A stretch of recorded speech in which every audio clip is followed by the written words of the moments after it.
zonasi dan tata ruang makro, fokus, hubungan tapak dengan kota dan efisiensi penempatan fungsi besar. Zonasi yang kontradiktif menjelaskan bahwa saat ini terjadi interferensi fungsi.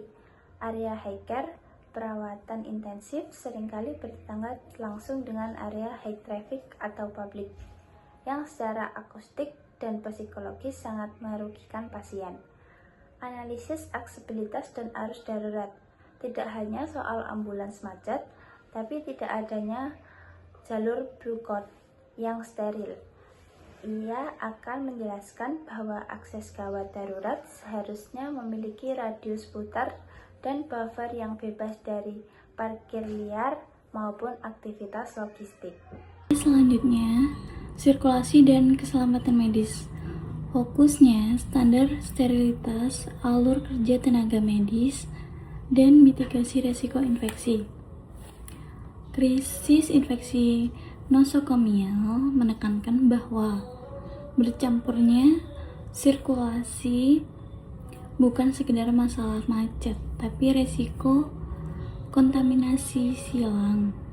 Pasien pasca operasi tidak boleh berpapasan dengan pengunjung dari luar koridor yang sama. Alur kerja medis atau staff efisiensi menjelaskan bahwa organisasi ruang yang buruk memaksa perawat berjalan lebih dari 10.000 langkah per shiftnya hanya untuk logistik. Ini memicu kelelahan atau burnout dan menurunkan kualitas respon medis. Overcrowding dan fire safety menyoroti bahwa kepadatan di selasar melanggar kode life safety jika terjadi kebakaran. Koridor yang penuh dengan bed cadangan dan antrean orang akan menjadi jebakan maut karena jalur evakuasi terhambat. Kesimpulannya adalah masalah utama pelanggaran alur sterilitas yang membahayakan keselamatan pasien. Psikologis ruang dan kualitas lingkungan. Fokus, kenyamanan integrasi sistem gedung dan evidensi basis desain.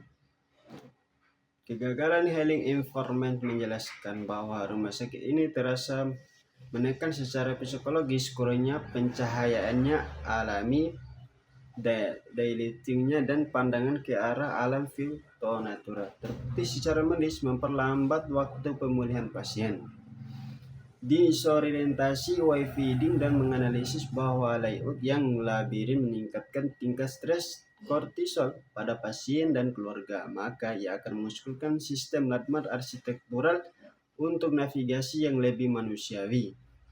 Konsistensi teknis gedung menjelaskan bahwa karena dibangun bertahap, sistem map, mekanis elektrikal, plumbing tidak terintegrasi yang menyebabkan masalah pada sistem ventilasi dan suhu ruangan yang tidak merata, panas di satu sisi lain, dingin di sisi lain. Kesimpulannya, secara keseluruhannya permasalahan pada rumah sakit ini tidak hanya bersifat teknis, tetapi juga menyangkut aspek psikologis dan pengalaman penggunaan. Kurangnya penerapan prinsip healing environment dan evidensi basis desain menyebabkan ruang terasa tidak nyaman, membingungkan dan kurang manusiawi. Hal ini berdampak langsung pada peningkatan stres pasien, ketidaknyamanan keluarga, serta menurunnya aktivitas kerja tenaga medis.